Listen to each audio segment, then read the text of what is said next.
गंगा किनारे बसे छोटे से गांव में भोला नाम का एक गरीब आदमी रहता था।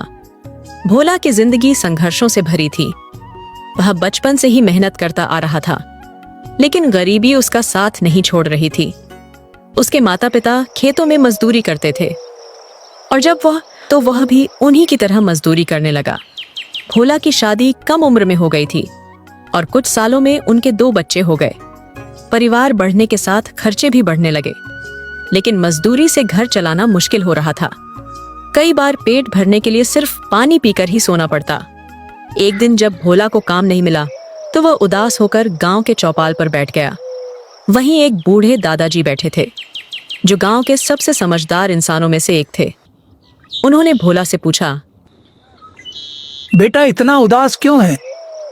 भोला ने अपनी परेशानी बताई तो दादाजी बोले, काम के लिए दूसरों पर निर्भर मत रहो, भगवान भी मदद करेगा अगर मेहनत करोगे। भोला को उनकी बात दिल को छू गई। उसने सोचा कि क्यों ना अपनी चाय की दुकान खोली जाए। मगर दिक्कत यह थी कि उसके पास पैसे नहीं थे। उसने अपनी पत्नी से इस बारे में बात की। विमला ने अपने बचाए हुए कुछ पैसे भोला को दिए और गांव के एक दोस्त से उसने थोड़ा और उधार लिया। भोला ने गांव के चौपाल के पास एक पुराना लकड़ी का ठेला खरीदा और चाय बनाने का सामान जुटाया। पहले ही दिन उसने बड़ी मेहनत से चाय बनाई और राहगीरों को पिलाई। शुरुआत में ग्राहक कम आए, लेकिन उसकी चाय की खुशबू और स्वाद धीरे धीरे लोगों को आकर्षित करने लगी।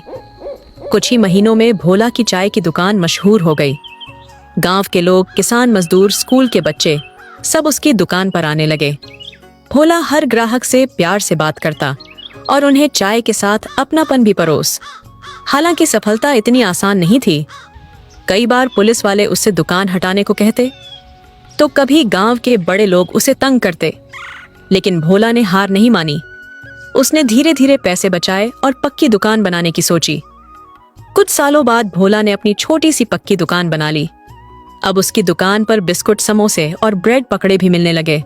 उसका परिवार खुशहाल हो गया। बच्चे स्कूल जाने लगे और पत्नी को भी उसने दुकान में मदद करने के लिए साथ रखा। एक दिन वही बूढ़े दादाजी फिर से उसकी दुकान पर आए। उन्होंने मुस्कुराते हुए कहा, बेटा मैंने कहा था ना कि मेहनत करने वालों को भगवान भी मदद करता है। भोला ने कहा, दादाजी आपकी बात ने मेरी जिंदगी बदल दी। अगर इंसान ठान ले तो कोई भी गरीबी उसे रोक नहीं सकती। भोला की कहानी हमें यह सिखाती है कि जिंदगी में कितनी भी मुश्किलें आए, अगर हम मेहनत, धैर्य और आत्मनिर्भरता के साथ आगे बढ़े तो सफलता जरूर मिलेगी। एक छोटे से गांव में सोहन नाम का एक किसान रहता था। उसके पास एक छोटा सा खेत था जिसमें वह अपनी पत्नी गीता के साथ मिलकर खेती करता था।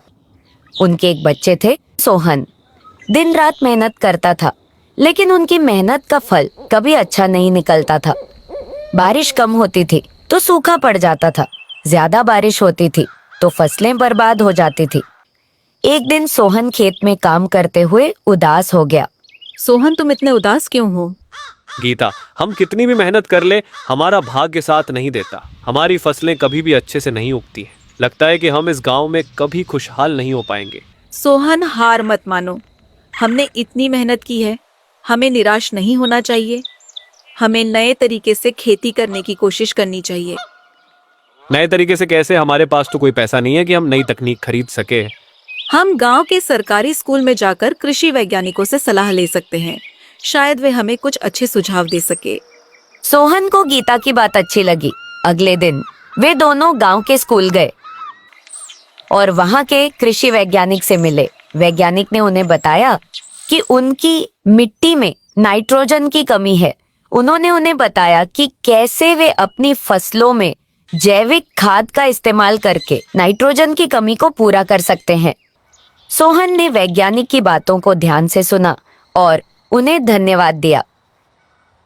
घर लौटकर उन्होंने गीता के साथ मिलकर जैविक खाद बनाने का काम शुरू किया। उन्होंने गांव के अन्य किसानों को भी जैविक खेती के बारे में बताया। अगले साल सोहन ने जैविक खाद का इस्तेमाल करके अपनी फसल उगाई। उनकी मेहनत रंग लाई और उनकी फसल बहुत अच्छी हुई। उनकी फसल देखकर गांव के अन्य किसान भी हैरान रह गए। उन्होंने